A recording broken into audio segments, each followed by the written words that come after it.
Declassified U.S. government documents and witness testimony from former or retired U.S. military personnel confirm beyond any doubt the reality of ongoing UFO incursions at nuclear weapons sites.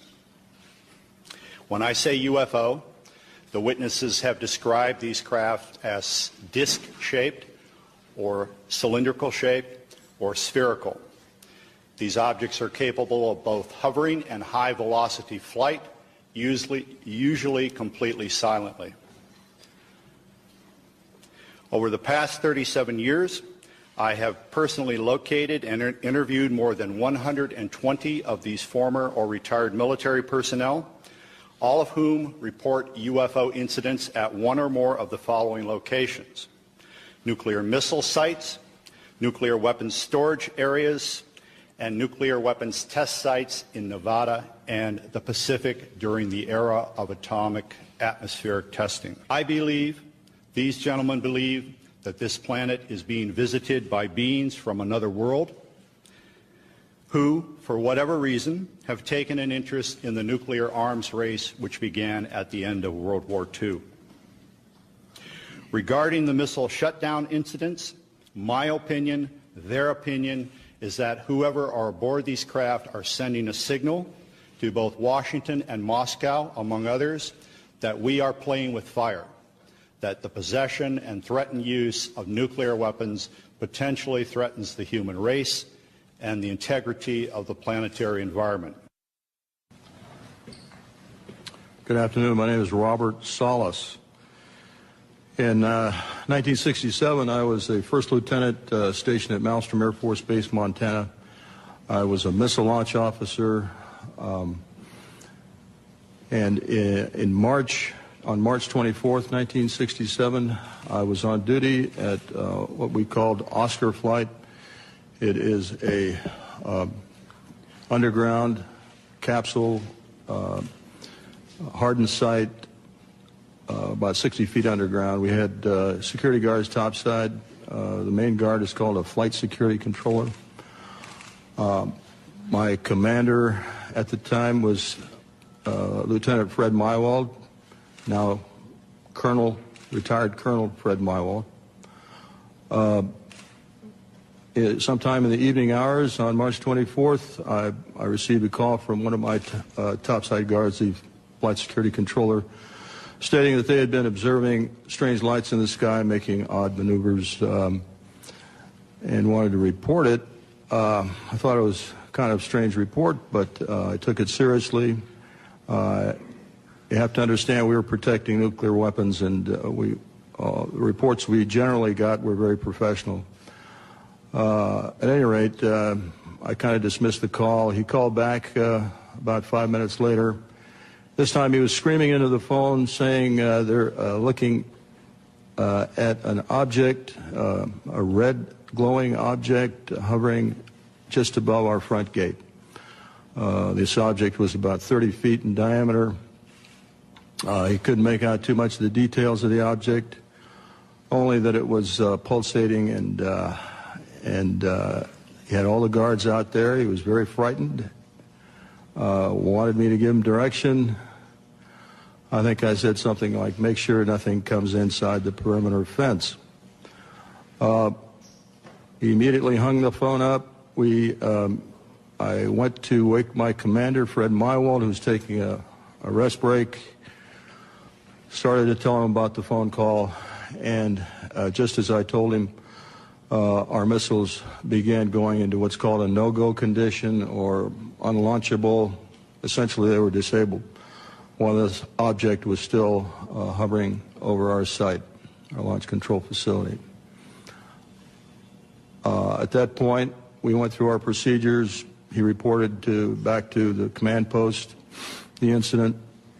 We also had some security lights, meaning security incursions at some of the launch facilities. So I called the guard back upstairs and directed that a security team be sent out. At this point, the guard told me the object had left at high speed. Again, silent, no noise. the security guards got out to the launch facility and reported back that they were seeing this object again. They also lost radio contact. This incident terminated at that point. We reset the security alarms, but the missiles themselves were still disabled.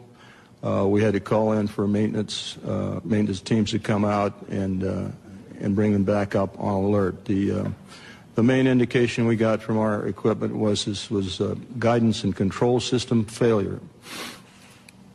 I want to emphasize that the security people upstairs had no control authority over. They had no equipment up there, no ability to affect any kind of system shutdown on our missiles. All the control systems were underground.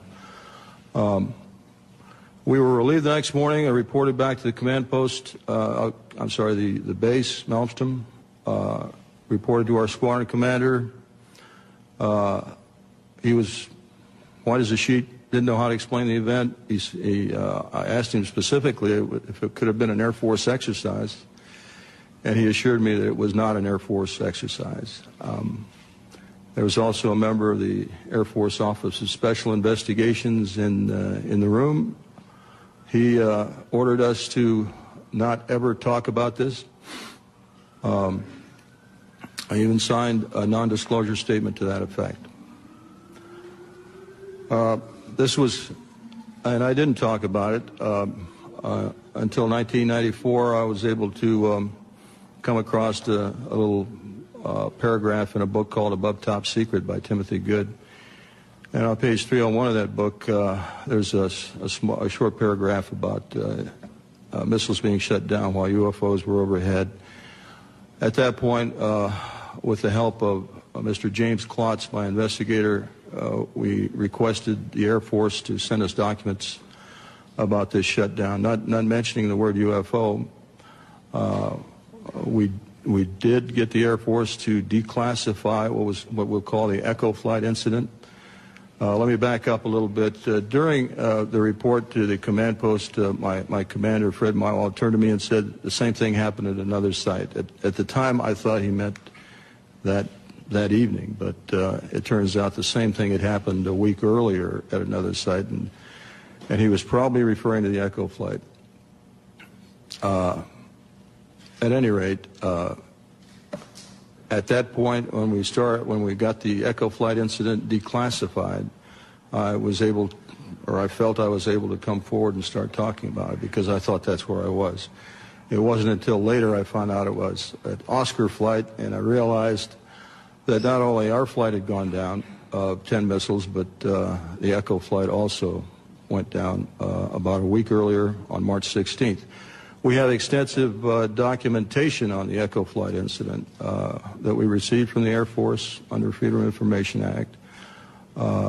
We have the testimony of Walt Fiegel, who was the deputy missile crew commander at Echo flight. I have a couple of letters from the commander, Eric Carlson.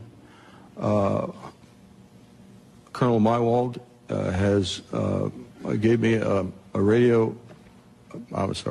telephone interview about this in 1996, and I've got that on tape, and he's given me permission to use that.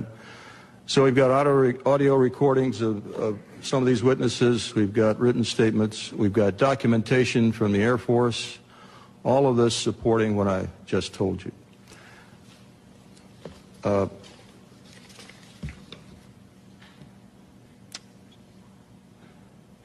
I'll have more to say a little bit later about where I think we should go from here, but right now I'll turn it over to the next speaker.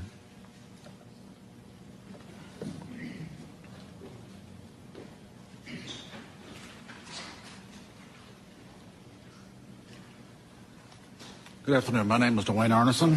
I'm going to give kind of an adjunct testimony to what Bob has already spoken about. After graduating from college with degrees in physics and math, I entered the Air Force, got a commission, and served 26 years as a communication electronics officer in positions all over the world, including Vietnam. My highest clearance held was top secret crypto special compartment information talent keyhole. For those that know clearances, you got to be almost squeaky clean to get that. Back in 1967, I was officer in charge of the Communications Center at the 28th Air Division in Great Falls, Montana. I was also the crypto custodian. I was a top secret control officer for the division, and I passed out nuclear launch authenticators. In March of that particular year, I can clearly recall a message coming through my communications center which basically said what Bob has already talked about, that a UFO did in fact shut down several missile silos in Montana. Not being a missile type, I didn't know Oscar flight from Echo flight, so I couldn't relate to any of those details. But the fact was that missiles were shut down by them. Later on, in mid-70s, about 1975, I was commander of a radar site in Maine, which was adjacent to Loring Air Force Base. Periodically, my security cop and I met with the SAC security police. And on two occasions that I can recall distinctly, they told us that UFOs were seen over the nuclear weapons storage areas at Loring Air Force Base, which was a SAC bomber base, as some of you may well know. I don't know what the details were. I don't know if any nukes were damaged or deactivated. I never saw a report on that, so I really can't say. That is history. After retiring from the Air Force, I went to work for Boeing as a computer systems analyst. Bob didn't mention this, but one of my first supervisors at Boeing was Robert Kaminsky. He has since passed away. He was the engineer selected by Boeing to go out and investigate the UFOs, the missiles that were shut down. He living close by where I lived in Washington State. We got together frequently on Saturday to discuss UFOs and other topics. And he says, Arnie, those things were perfectly clean, and they did not go down by themselves. He then went on to say that halfway through the investigation, the Air Force sent Boeing a message which said, stop the investigation and do not, repeat, do not send us a report. He told me that personally on 2 or 3 different occasions, and no hesitation at all. In conclusion, I've studied UFOs for over 60 years, believe it or not, and I am convinced that somebody out there is trying to send us a message. If I knew who they were, I probably would not be here. Thanks for your time.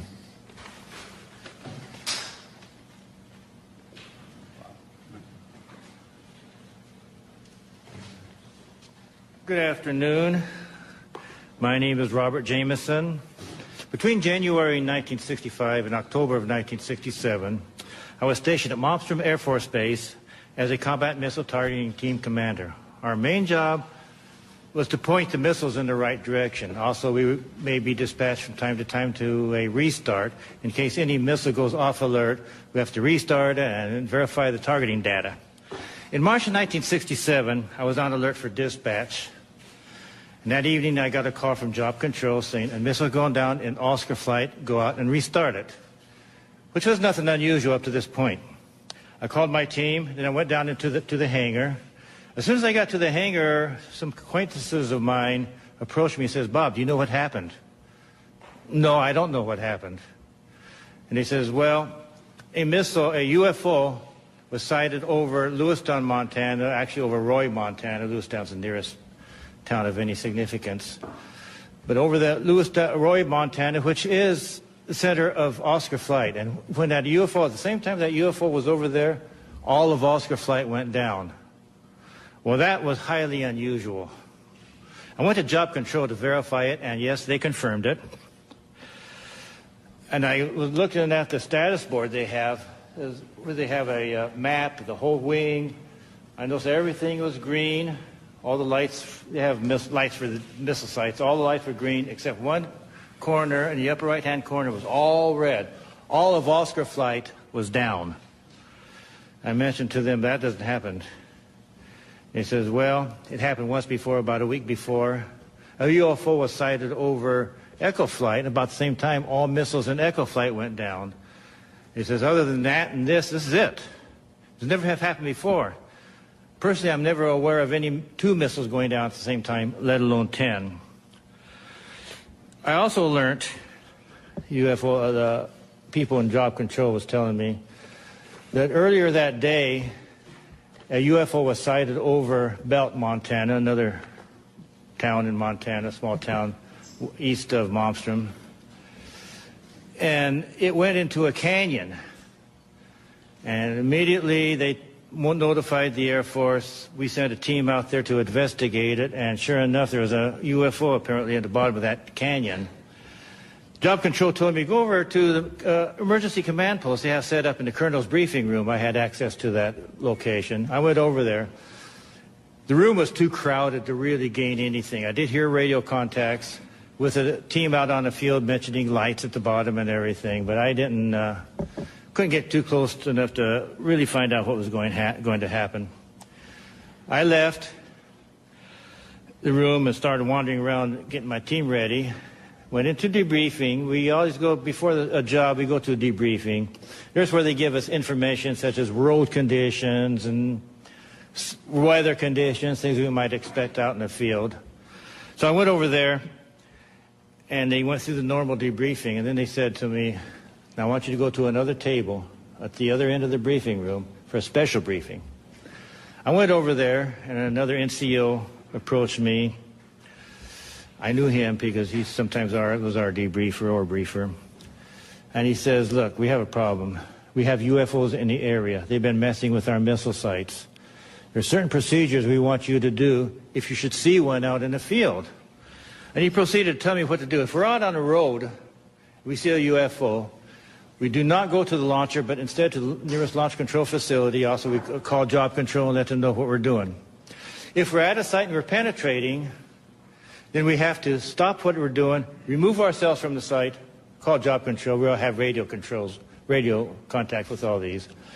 Call the job control and wait for further instructions. Now, if we're at the site and we're doing our work, I have to take myself, my team, and the targeting tapes, go into the launcher, close the personnel hatch.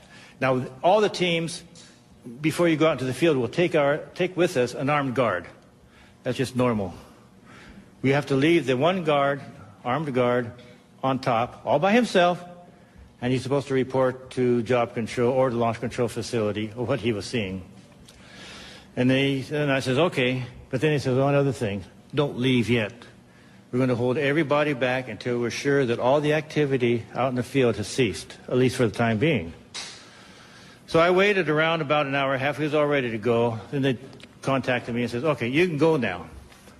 So I went with my team. We went out to the field. Restarted. We had to go to Oscar Flight. That's not a very pleasant thing. Oscar Flight is 120 miles. It's the furthest flight from the base.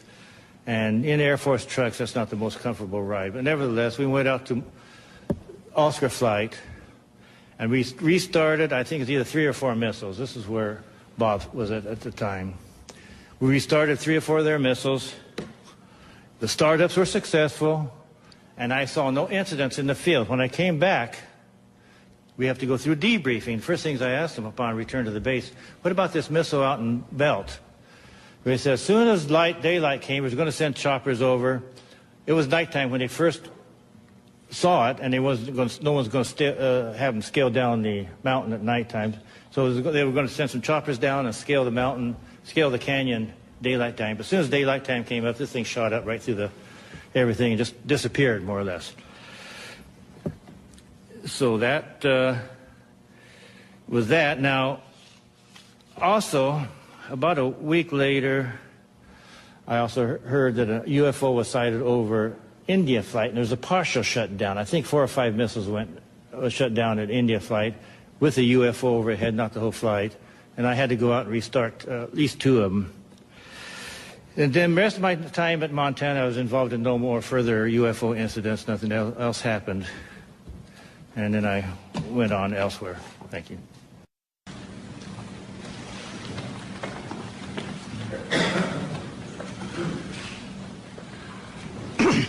Good afternoon. My name is Charles I. Halt. I retired from the U.S. Air Force in 1991 as a colonel. During my military career, I was base commander of 2 large installations, and at the time of my retirement, I was in the Department of Defense Inspector General's office with total inspection oversight of all services and all service agencies. In 1980, I was reassigned from the Pentagon to RAF Bentwaters as a deputy base commander. At that time, Bentwaters was one of the largest tactical fighter wings in the world. We had the 2 base complex, Woodbridge and Bentwaters in England, and 4 FOLs in Germany, and 2 additional standby bases. In December 1980, early in the morning, several of our security policemen discovered strange lights in the forest in East Anglia, just outside the back gate of RAF Woodbridge. 3 patrolmen, Sergeant Peniston, Airman Burrows, and Airman Cabanasac, actually were dispatched into the forest and approached a craft. They reported it being triangular, approximately 3 meters on a side, dark metallic in appearance with strange markings. They observed it for a period of time, and it very quickly and silently vanished at high speed.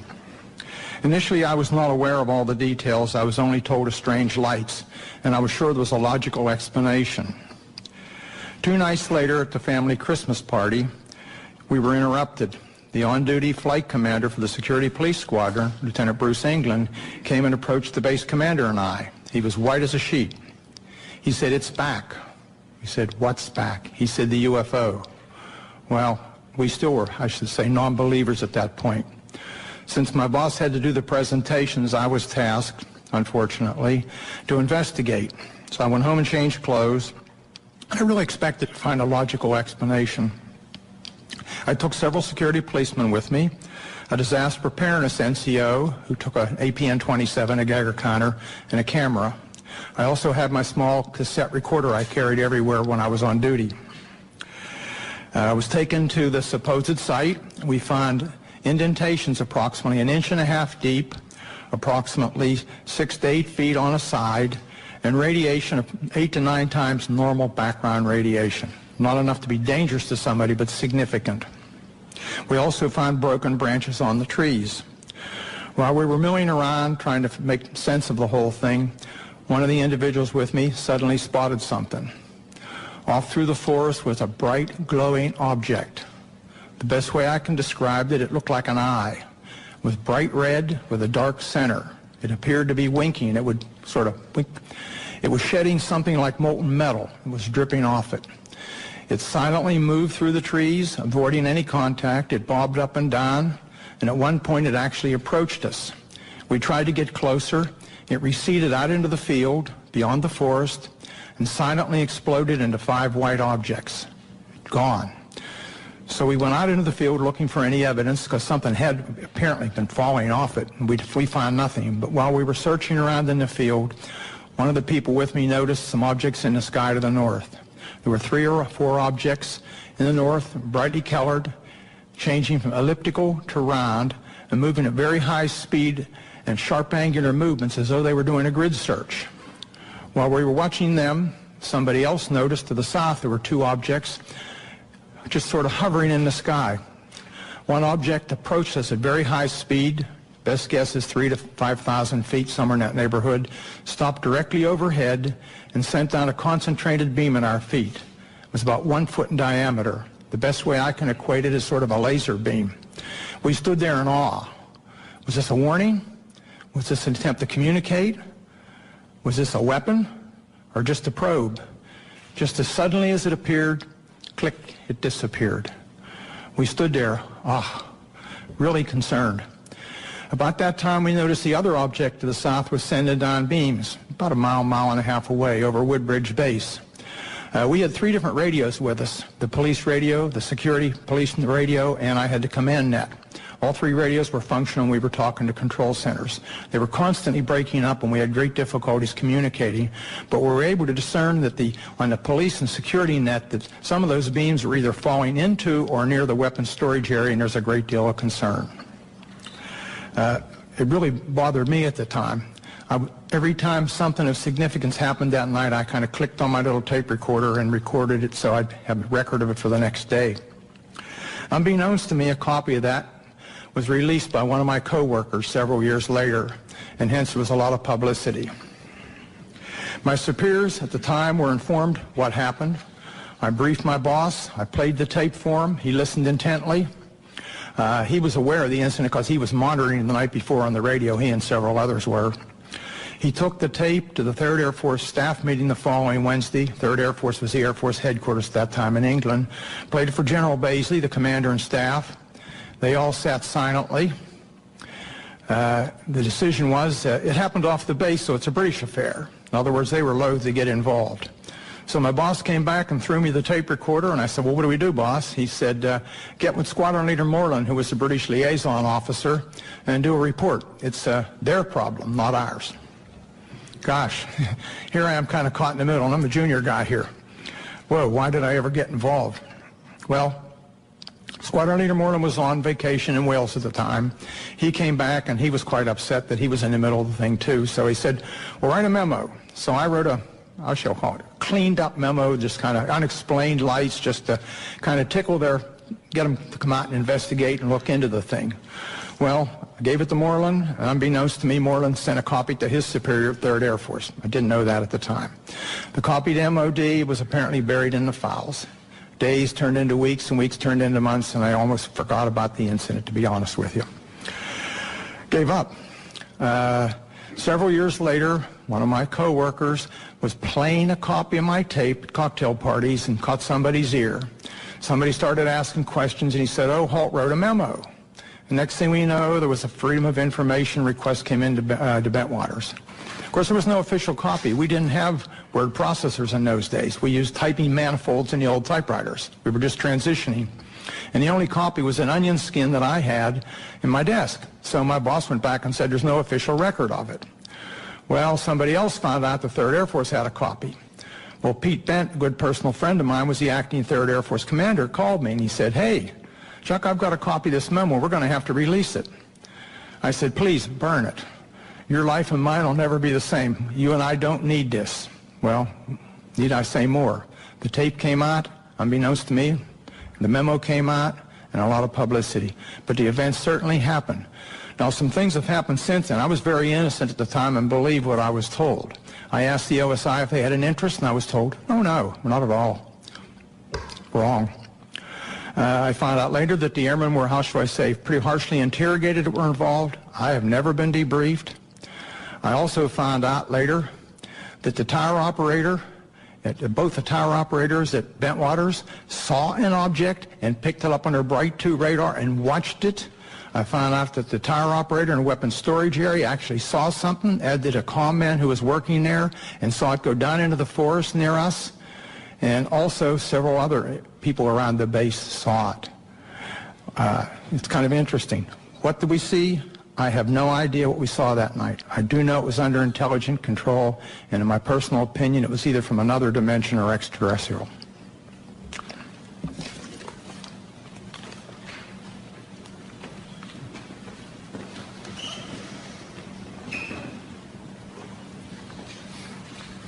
Good afternoon.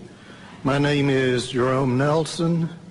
From 1962 to 1965, I was an Atlas F ICBM Deputy Missile Combat Crew Commander, assigned to the 579th Strategic Missile Squadron in Roswell, New Mexico.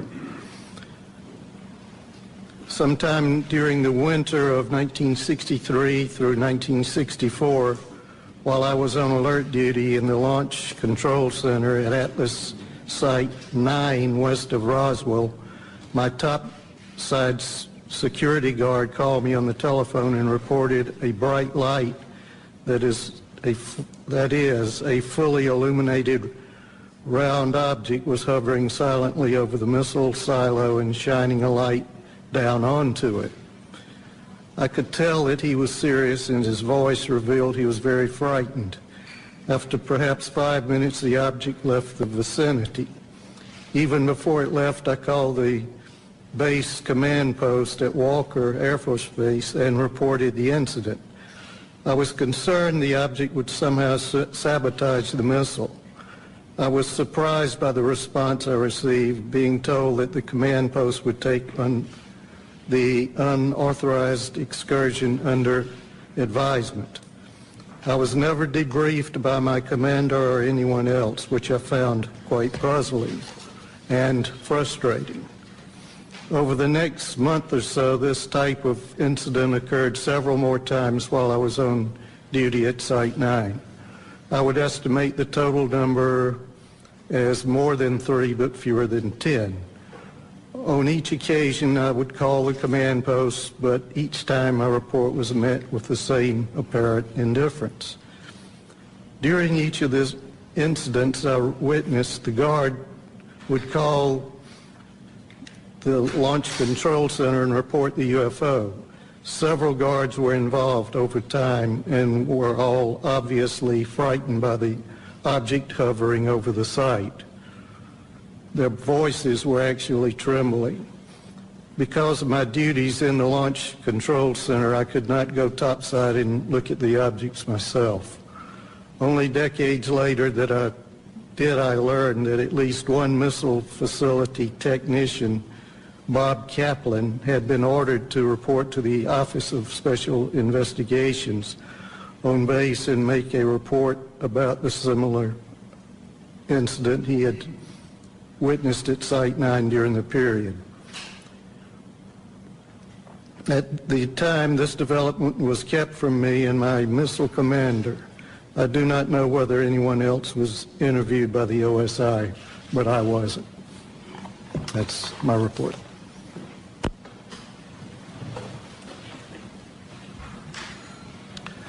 Well, good afternoon, ladies and gentlemen. My name is Patrick McDonough, and I'm here today to relate an experience that happened to me in September of 1966. It's 44 years ago, but that experience was so significant, it was basically burned in my memory. I haven't forgotten about it at all. But I am getting older, and I did want to put this experience and relate it on the record. A little background on me: I had enlisted in the Air Force in Berkeley, California, in first week of November 1962. At the onset of the Cuban Missile Crisis, it was going. I felt patriotic. And up to that time, I had been studying engineering in college. I had 3 years of engineering. And the Air Force, considering my background, trained me to be a geodetic surveyor. And I was assigned to 1381st Geodetic Survey Squadron in Orlando, Florida. We basically, in 1965, we moved to Warren Air Force Base in Wyoming.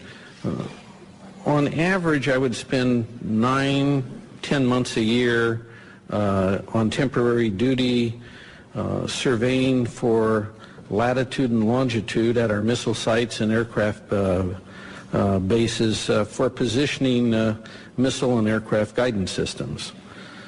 Basically, the squadron's mission was to provide precise geographical coordinates for a missile or an aircraft inertial guidance system, so that the missile or aircraft would know exactly precisely where it was at when it takes off, while the intelligence agencies would provide the targeting information. In early September of 1966, myself and 2 other airmen, Airman First Class Al Kramer and Airman Third Class Charlie Coates, we were temporarily assigned to Malmstrom Air Force Base, and were ordered to provide or perform the initial geodetic surveys for the last 50 missile sites there. There already was 150 Minuteman I sites, and we were putting in the last 50 for the wing. And basically, we were assigned to the Site Activation Task Force, they call SATAF. It was a Boeing, really, the prime contractor. We were given a government truck, no radio, anything in it. I was the chief of party. I was the observer on our small 3-man team. Al was the recorder. Charlie was, we were trying to train him both in observing and recording. We normally would arrive at a missile site at about in early evening. We'd set up our instruments, and basically what I was doing was the star observation to provide precise latitude and longitude. On the night of this incident that happened, we were completing a series of what we call celestial astro-azimuth observations southeast of Conrad. And I was doing the observing, Al was recording, and Charlie was assisting Al with the chronometer on the time hacks as I tipped on Polaris. The unusual thing about this missile site I was at was that the blast hatch of the silo was open. And that was very unusual. Normally when I'd go to these missile sites, even though they were not activated yet with a missile, they were always closed. The monoliths were there. We do 4 monoliths and do a precise quadrangle. And the work we did was very precise. It involved a lot of, it was basically all using star shots. And so here's a site that we arrive at, and the blast hatch is open. And we're nearing completion of the star observations. We had been to the other 3 monoliths, and I was at the monolith at the next to the hatch. And it was probably about 1:30, and a unidentified flying object came from the north and stopped right over us. I would say it was probably about altitude of 300 feet or so, maybe a little higher. It's a little hard to tell in the dark. It was round. It had, I would estimate its diameter at about 50 feet, kind of like a pretty large, like a wingspan of a B-52, something in that range. It's pretty large. It seemed to have pulsating lights going around it, and it had a white light from the center looking down into the silo. There was no wind, there was no noise. It only stayed there maybe 20, 30 seconds at most. And then I just remember, I'm staring up at the stars, right? I'm a pretty keen observer of what's above me here in the celestial sphere up there.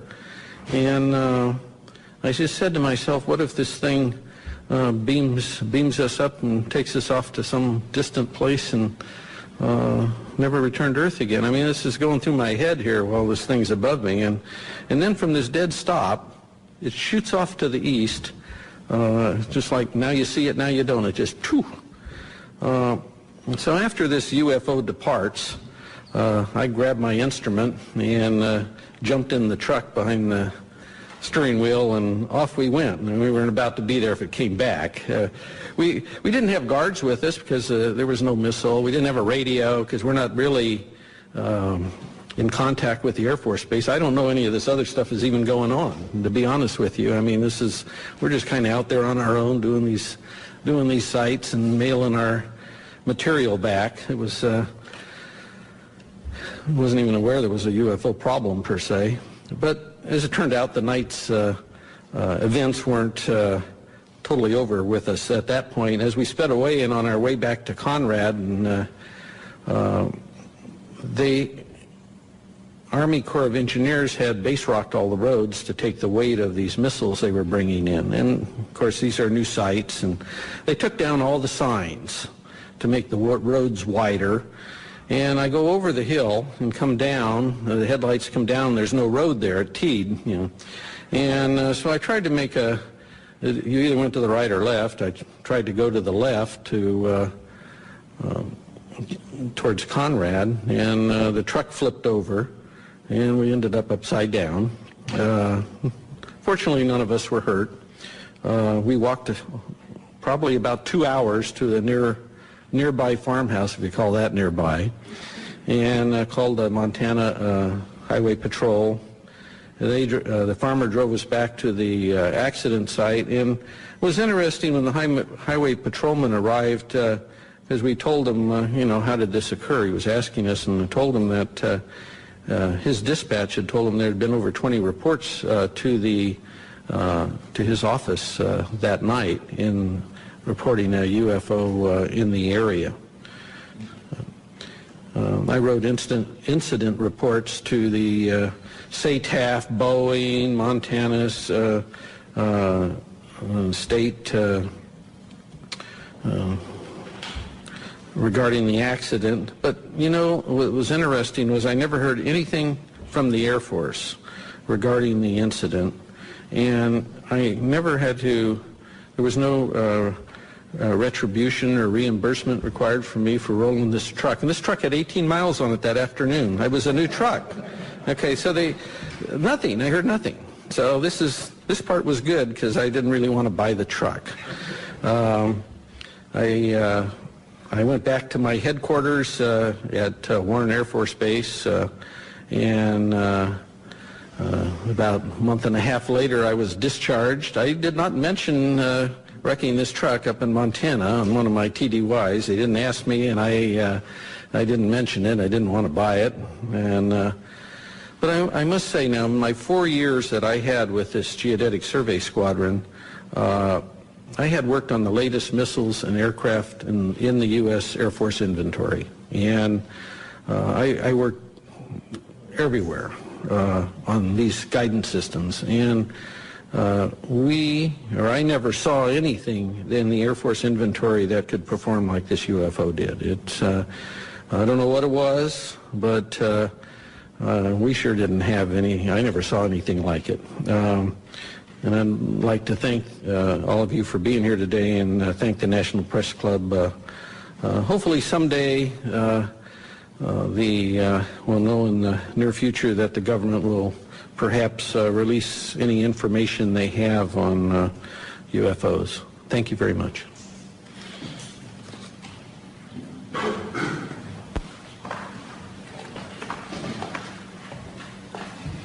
Hello, everybody. I'm Bruce Fenstermacher. I don't have any exciting stories like rolling a truck with 18 miles on it. From 1974 to 1976, I was a combat crew commander and a captain in the Air Force stationed at F.E. Warren Air Force Base at the 400th SMS and assigned to Romeo Flight. In the fall of 76, my deputy, who I'll call Sam because he's not given me permission to release his name, we were on alert, trying to stay awake. We were listening to the conversation between the flight security controller of the topside NCO and the strategic alert team, the security alert team, the SATs. That was one way to stay alert, because the SAC duty is moments of terror with hours of boredom. And suddenly we heard the FSC call the SAT team and say, stop the vehicle. Get out of the vehicle and look around. I didn't tell them where to look or anything. And Sam and I looked at each other and then said, what do you see? And he said, oh, I don't see anything. I don't see anything. Holy bleep. I do see a white pulsating light in the sky. It's maybe 7 or 8 miles away. The FSC asked where it was. He said it's to the north. He said it's pretty close to where the launch control facility is.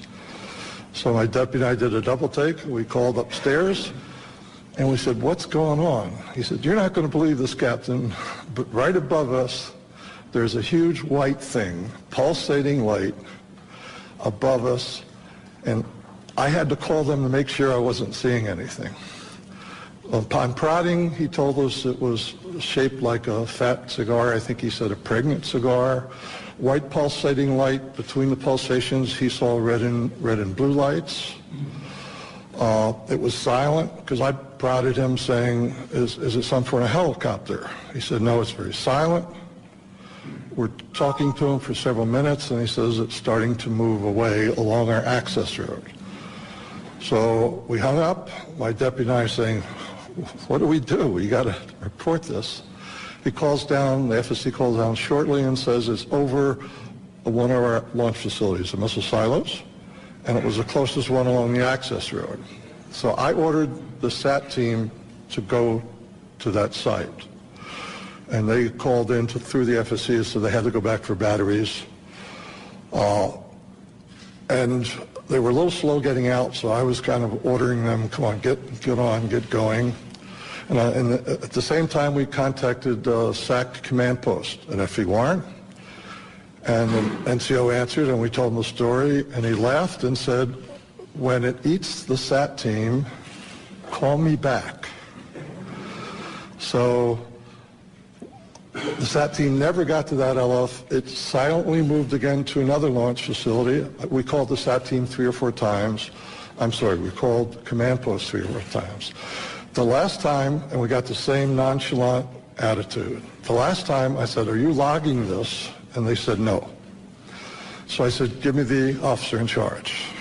And he said, well, he's busy. I said, well, you either give me the officer in charge or I'm going to wake up the base commander, the squadron commander, because there's something going on, something's messing with my LFs. They were mine for that period.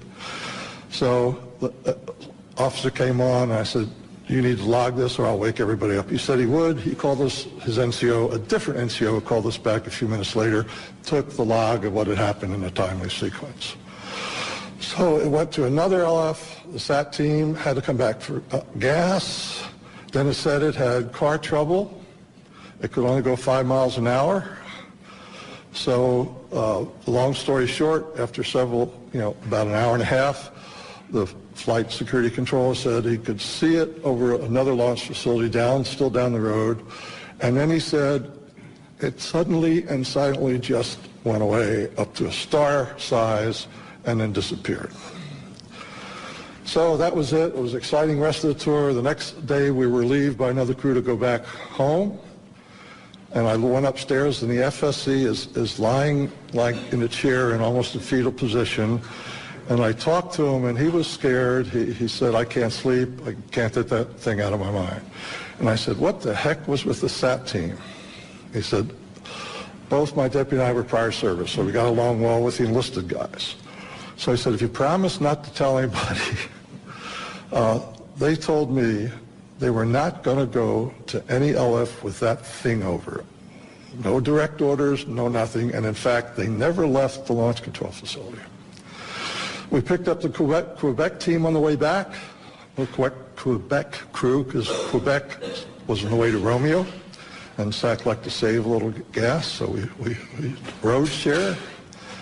And they told us that earlier that evening, they had the same sort of thing flying over several of their launch facilities. And I said, what happened? You reported it. And they said, are you crazy? We didn't report it. We're not going to report it. I said, well, I did. He said, well, if you tell them about us, we're going to say it never happened. So we went back home. I reported to my squadron commander.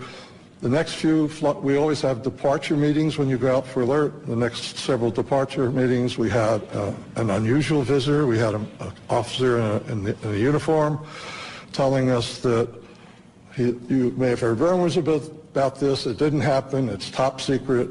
And I wanted to stand up and say, which is it? Didn't it happen, or is it top secret? So that's my event. I think Mr. Salas could back.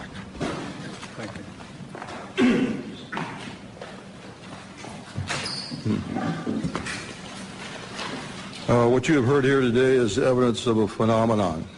It sounds fantastic, and it is fantastic. We presented this evidence in the public interest of open government. Our signatures on affidavits in the press kit that you have attest to the truth of our statements. Our evidence is now public domain. The real question is, what is the public going to do with it, this testimony? It has been a general practice of the media to scoff at these kinds of stories, make light of such testimony. We can only ask that you take the time to give some serious consideration not only to our statements, but to the statements of other witnesses out there who have similar incidents.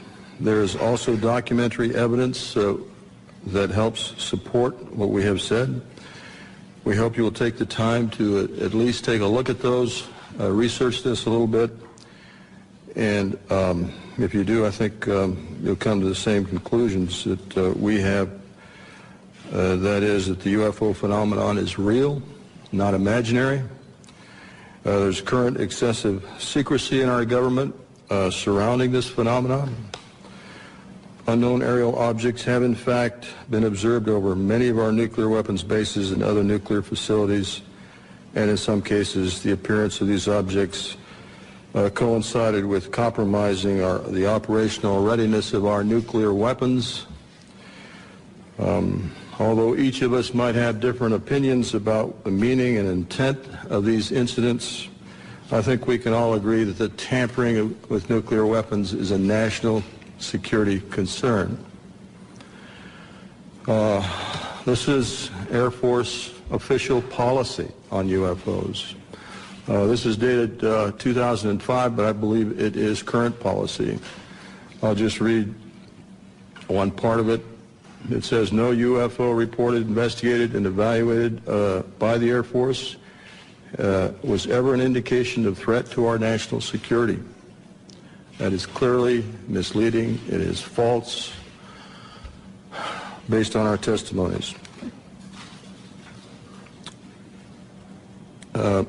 This statement, the decision to discontinue UFO investigations, was based on an evaluation of a report prepared by the University of Colorado in 1969. I believe this was the infamous Condon Committee study.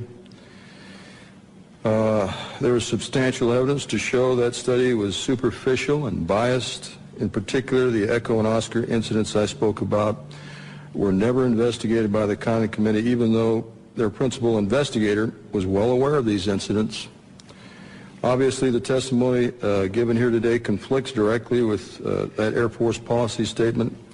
We ask that our government answer to the public about the obvious discrepancy between our testimony and that of the current statement. Indeed, we demand an answer based on the foundation of our democracy that says, and I want to paraphrase Franklin Delano Roosevelt, President Roosevelt, the people should be strong enough and well enough informed to maintain the sovereign control over its government. Finally, I want to say, I think I speak for every one of us here, I have the utmost respect for all the men and women in the U.S. Air Force. I graduated from the Air Force Academy. I thoroughly enjoyed being a part of the Air Force, and I was honored to serve my country in that way. Our disagreement and challenge to the Air Force has nothing to do with the people of the Air Force. It has to do with official Air Force policy. And I think they are deliberately withholding the facts, not just in what you've heard here, but continuously since 1969. And by doing so, they're not allowing the people of this country to engage in the decisions regarding events that are clearly national security issues and concern to all of us. We're simply asking for the truth. Thank you for your attention. At this time, we're going to take questions. Mr. Hastings will take it from here. If you would go to the microphone over here and tell us what media you represent. Thank you. When you ask a question, I would ask first that you identify yourself and your organization, and then direct your question perhaps to a specific individual. That person will have to find his way to the mic, so there will be a bit of delay. Yes. Pat McCune, the Daily Trojan, University of Southern California. We just did a big event here. And LucasArts, Mr. George Lucas himself.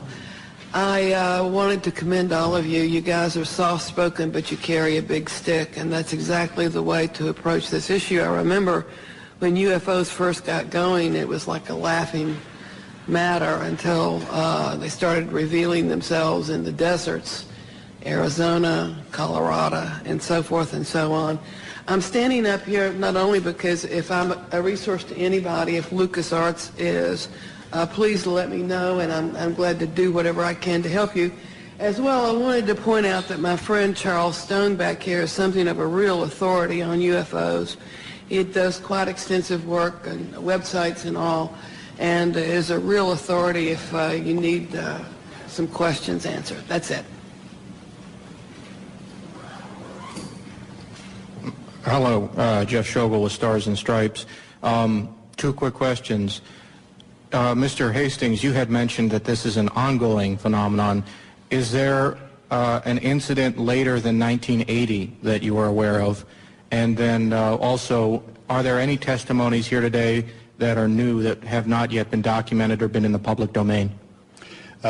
This is a cross-section of the witnesses who've come forward. The latest incident involving nuclear missiles was at Malmstrom Air Force Base in 2007. However, the person is still active duty Air Force. I'm not going to elaborate on that until that person is separated from the Air Force. Another incident occurred at the Nellis Air Force Base, Nevada, Area 2 weapons storage area. A series of incidents, the latest being in April of 2003, in which there were unidentified aerial objects maneuvering near the weapons bunkers at that facility.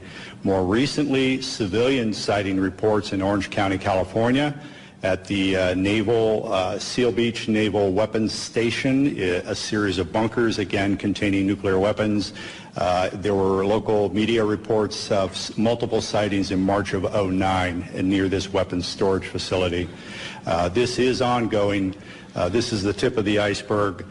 We can only catch as catch can. I am of the opinion that for every incident that I'm aware of, and for witnesses that we've got in hand, there could be 10, there could be 100, there could be many, many more incidents that I'll never know about because the people won't come forward. They'll wait years or decades to talk about what they know.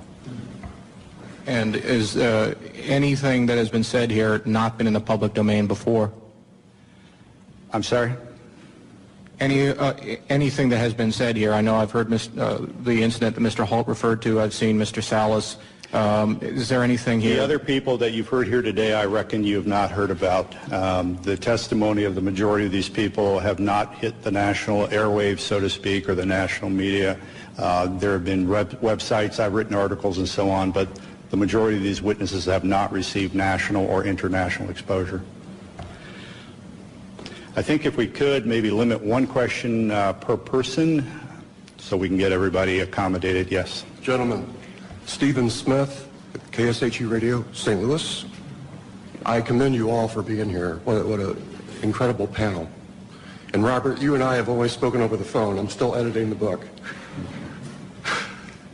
I was at Naval Headquarters in Communications during the Carter administration. And I can affirm what you're all saying.